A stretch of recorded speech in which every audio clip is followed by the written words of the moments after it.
Hello everyone, welcome back to my channel law shop. మనకి ఒక ఇల్లు ఉంది కానీ డోర్స్ లేవనుకోండి. ఇక్కడ ఇల్లు మనదే కానీ డోర్స్ లేని ఇంట్లో మనం ఉండలేం కదా. ఎందుకంటే డోర్స్ అనేవి మనకి ప్రొటెక్షన్ ఇస్తుంది. డోర్స్ లేకపోతే మనకి ప్రొటెక్షన్ ఉండదు. అలాగే భారత రాజ్యాంగం మనకి ఫండమెంటల్ రైట్స్ అనే ఒక పవర్ ఇచ్చింది. కానీ మన ఫండమెంటల్ రైట్స్ ని ఎవ్వరూ డామేజ్ చేయకుండా ఉండాలంటే మనకి ఒక ప్రొటెక్షన్ కావాలి. ఆ ప్రొటెక్షనే కాన్స్టిట్యూషనల్ రెమెడీస్. ఇంటికి డోర్స్ ఎలాగో మన ఫండమెంటల్ రైట్స్ కి కాన్స్టిట్యూషనల్ రెమెడీస్ అలాగన్నమాట. మన కాన్స్టిట్యూషన్ లో 4 ఆర్టికల్స్ లో ఈ కాన్స్టిట్యూషనల్ రెమెడీస్ గురించి డిస్కస్ చేశారు. అందులో first one article 13 judicial review. Parliament చేసిన ఏ లా అయినా సరే కోర్ట్స్ కి రివ్యూ చేసే పవర్ ఉంటుంది. దీని గురించి మనం సపరేట్ వీడియోలో డిస్కస్ చేసుకుందాం. ఆర్టికల్ 359 ఈ ఆర్టికల్ ఏం చెప్తుందంటే ఎమర్జెన్సీ టైంలో తప్ప ఎప్పుడూ కూడా ఫండమెంటల్ రైట్స్ ని కర్టైల్. నెక్స్ట్ వచ్చే లాస్ట్ 2 ఆర్టికల్స్ ఏంటంటే ఆర్టికల్ 32 అండ్ ఆర్టికల్ 226. వీటి గురించి మనం ఈ రోజు వీడియోలో మాట్లాడుకుందాం. కాన్స్టిట్యూషన్ లో ఫండమెంటల్ రైట్స్ గురించి పార్ట్ 3 లో డిస్కస్ చేశారు. పార్ట్ 3 లో ఆర్టికల్ 12 నుంచి ఆర్టికల్ 35 వరకు ఉన్నాయి. ఇప్పుడు మనం మాట్లాడుకోబోయే ఆర్టికల్ 32 కూడా అందులోనే ఒక పార్టే. అంటే article 32 itself is a fundamental right. Article 32 individual కి ఒక పవర్ ఇచ్చింది, సుప్రీం కోర్ట్ కి కూడా ఒక పవర్ ఇచ్చింది.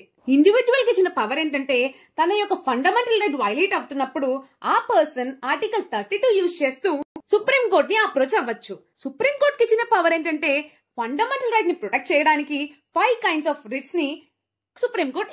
ఈ ఆర్టికల్ ఉన్న పవర్ వల్లనే ఈ ఆర్టికల్ ని బిఆర్ అంబేద్కర్ గారు heart and soul of the constitution అని అన్నారు.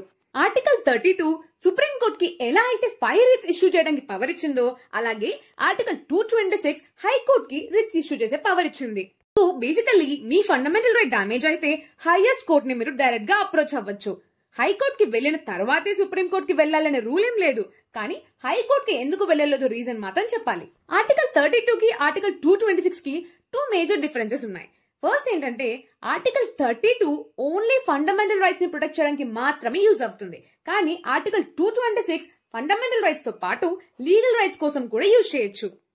సెకండ్ డిఫరెన్స్ ఏంటంటే ఆర్టికల్ 32 ఇందాక నేను చెప్పినట్టు పార్ట్ 3 అంటే ఫండమెంటల్ రైట్స్ లోనే ఉంటుంది. Which means article 32 itself is a fundamental right. కానీ ఆర్టికల్ 226 ఫండమెంటల్ రైట్ కాదు. ఇప్పుడు మెయిన్ కాన్సెప్ట్ అయిన రిట్స్ గురించి మాట్లాడుకుందాం. రిట్ అంటే ఏంటో మనం మాట్లాడుకున్న దాని ప్రకారం మీకు ఒక విషయం అర్థమయ్యే ఉంటుంది. రిట్ అనేది one of the constitutional remedy. అంటే మన ఇంటికి 4 డోర్స్ ఉంటే 4 డోర్స్ మనల్ని ప్రొటెక్ట్ చేస్తున్నట్టు. అలాగే మన ఫండమెంటల్ రైట్స్ ని 4 కాన్స్టిట్యూషనల్ రెమెడీస్ ప్రొటెక్ట్ చేస్తున్నాయి. అందులో ఒక రెమెడీనే రిట్. మనకి టోటల్ గా 5 రిట్స్ ఉన్నాయి. First habeas corpus, second mandamus, third certiorari, fourth prohibition and fifth quo warranto. Let's start with the first and most powerful and most used writ, habeas corpus, to have a body. See, for example, me friend ని పోలీసులు illegal గా arrest చేశారు. తర్వాత కోర్టులో కూడా produce చేయట్లేదు, మీరు వెళ్ళి రిలీజ్ అడుగుతున్నా కోఆపరేట్ చేయట్లేదు. ఇలాంటప్పుడు మీకుండే బెస్ట్ సొల్యూషన్ హేబియస్ కార్పస్. ఈ రిట్ కోర్టులో ఫైల్ చేస్తే ఏమవుతుందంటే రీజన్ అడుగుతారు, ఎందుకు డిటైన్ చేశారు అని. అది ఇల్లీగల్ గా అనిపిస్తే తను రిలీజ్ చేయమని కోర్టే పోలీసులకి ఆర్డర్ చేస్తుంది.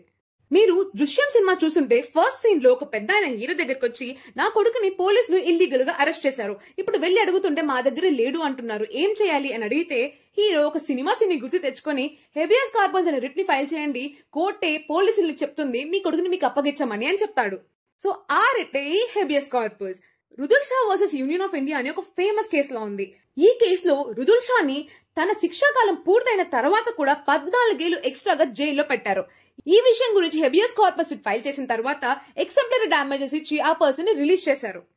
సో ఈ రిట్ ని ఇల్లీగల్ గా డిటెన్షన్ చేసినప్పుడు అగ్రీడ్ పర్సన్ కానీ తన ఫ్రెండ్స్ కానీ తన రిలేటివ్స్ కానీ ఎవరైనా ఈ రిట్ ని ఫైల్ చేయొచ్చు.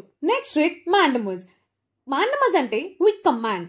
అంటే ఎవరైనా పబ్లిక్ డ్యూటీ పర్ఫార్మ్ చేయాల్సిన వాళ్ళు నెగ్లెక్ట్ చేసి ఆ డ్యూటీని సరిగ్గా పర్ఫార్మ్ చేయకపోతే మాండమస్ రిట్ యూజ్ చేయొచ్చు. ఫర్ ఎగ్జాంపుల్, మీ తాతగారు పెన్షన్ కోసం అప్లై చేశారు, కావాల్సిన డాక్యుమెంట్స్ అన్ని కూడా సబ్మిట్ చేశారు, కానీ ఏదో ఒక రీజన్ చెప్పి డిలే చేస్తూనే ఉన్నారు, పెన్షన్ ఇవ్వట్లేదు.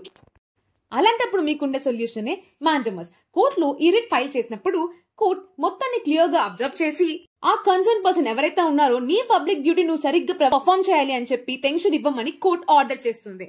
ఈ రిట్ లో ఉన్న ఒకే ఒక కండిషన్ ఏంటంటే they should be public duty. ఇది ప్రైవేట్ పర్సన్స్ కి అగేన్స్ట్ లో file. Next writ certiorari. Certiorari అంటే టు బి సర్టిఫైడ్. ఇప్పుడు ఏదైనా లోవర్ కోర్టులో మీ మీద కేసు నడుస్తోంది, కేసులో ట్రయల్ సరిగ్గా జరగట్లేదు లేదా కంప్లీట్ గా అన్ఫెయిర్ ట్రీట్మెంట్ జరుగుతోంది అని మీకు అనిపించింది అనుకోండి, కానీ జడ్జ్మెంట్ ఏమో మీకు అగేన్స్ట్ గా ఆల్రెడీ వచ్చేసింది. అప్పుడు మీరు ఈ సెరిష్యూరరీ ఫైల్ చేయొచ్చు. సెరిష్యూరరీ ఫైల్ చేసినప్పుడు సుప్రీంకోర్టు లేదా హైకోర్టు ఏ లోవర్ కోర్టు అయితే జడ్జ్మెంట్ ఇచ్చిందో ఆ జడ్జ్మెంట్ ని రివ్యూ చేసి ఇల్లీగల్ గా అనిపిస్తే ఆ జడ్జ్మెంట్ ని క్వాష్ చేసేస్తారు. సో మీకు అగేన్స్ట్ గా ఏదైనా ఇల్లీగల్ జడ్జ్మెంట్ వచ్చింది అని మీకు అనిపిస్తే ఈ సెరిష్యూరరీ రిట్ ని. Next writ prohibition. ప్రొహిబిషన్ అంటే టు ఫర్బిడ్. ఇందాక సెరిష్యూరరీలో ఒక ఇల్లీగల్ గా జడ్జ్మెంట్ వచ్చిన తర్వాత దాన్ని ఎలా క్వాష్ చేయాలో డిస్కస్ చేసింది. ఈ ప్రొహిబిషన్ ఏంటంటే ప్రాసెస్ లోనే ఆపాలి అంటే ఈ రిట్ ని యూజ్ చేయొచ్చు.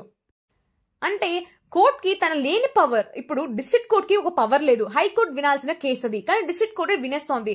అలాంటప్పుడు ఆ కోర్ట్ ని ఆ హియరింగ్ చేయకుండా ఆపాలి అనుకుంటే ఈ ప్రొహిబిషన్ రిట్ ఫైల్ చేసి హైకోర్టు ద్వారా ఆర్డర్ తెప్పించుకొని ఆ ప్రాసెస్ ని ఆపచ్చు. నెక్స్ట్ రేట్ కో వారెంటో. కో వారెంటో అంటే బై వాట్ అథారిటీ అని. ఇప్పుడు ఎవరైనా పబ్లిక్ పోస్ట్ హోల్డ్ చేస్తున్నారు అనుకోండి, ఫర్ సపోజ్ గవర్నమెంట్ కాలేజ్ లో ఒక ప్రిన్సిపల్ ని అపాయింట్ చేశారు, కానీ పక్కన ఉన్న టీచర్ కి ఆ ప్రిన్సిపల్ కి తగ్గ క్వాలిఫికేషన్స్ లేవు కానీ ఆ పోస్ట్ ని ఇచ్చారు అని డౌట్ వస్తే ఈ కో వారెంటో రిట్ ని ఫైల్ చేయొచ్చు.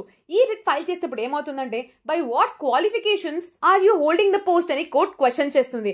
ఆ క్వాలిఫికేషన్స్ తగ్గట్టు లేకపోతే ఆ పర్సన్ ని ఆ పోస్ట్ నుంచి డిస్మిస్ చేస్తుంది. సో ఈ రిట్ ప్రకారంగా ఎనీ పబ్లిక్ ఆఫీసర్ ని కోర్ట్ క్వశ్చన్ చేయొచ్చు if that title is defective. Co వారెంటో writ ని ఒక స్ట్రేంజర్ కూడా ఫైల్ చేయొచ్చు. ఇప్పుడు మనం ఈ 5 రిట్స్ ని సమ్మరైజ్ చేద్దాం. ఎవరైనా పర్సన్ ని ఇల్లీగల్ గా డిటైన్ చేస్తే హెబియస్ కార్పస్ రిట్ వాడొచ్చు. ఏదైనా జడ్జ్మెంట్ ఇల్లీగల్ గా ఇస్తే ఆ జడ్జ్మెంట్ క్వాష్ చేయడానికి సెరిష్యూరరీ యూజ్ చేయొచ్చు. అసలు జడ్జ్మెంట్ రాకుండానే ఆ ప్రాసెస్ లోనే దాన్ని ఆపాలి అనుకుంటే ప్రొహిబిషన్ యూజ్ చేయొచ్చు. ఎవరైనా పబ్లిక్ ఆఫీసర్ తన డ్యూటీ సరిగ్గా పర్ఫార్మ్ చేయకపోతే మాండమస్ రిట్ ఇష్యూ చేయొచ్చు. ఏదైనా పబ్లిక్ పోస్ట్ ని ప్రాపర్ క్వాలిఫికేషన్స్ లేకుండా హోల్డ్ చేస్తే ఏ అథారిటీతో హోల్డ్ చేస్తామనే క్వశ్చన్ కో వారెంటో రిట్ ద్వారా అడగచ్చు. సో ఈ 5 రిట్స్ చాలా ఇంపార్టెంట్. ఆల్మోస్ట్ అన్ని ఎగ్జామ్స్ లో, అది నార్మల్ సెమిస్టర్ ఎగ్జామ్స్ అయినా సరే లేకపోతే కాంపిటేటివ్ ఎగ్జామ్స్ లో అయినా సరే ఖచ్చితంగా అడుగుతారు. నేను డిస్కస్ చేసిన ఈ టాపిక్ లో మీకు ఏదైనా డౌట్ ఉంటే కామెంట్ చేయండి. అండ్ నా ఎక్స్ప్లెనేషన్ మీకు నచ్చితే మర్చిపోకుండా వీడియోని లైక్ చేయండి అండ్ నా ఛానల్ ని సబ్స్క్రైబ్ చేసుకోండి. Thank you so much.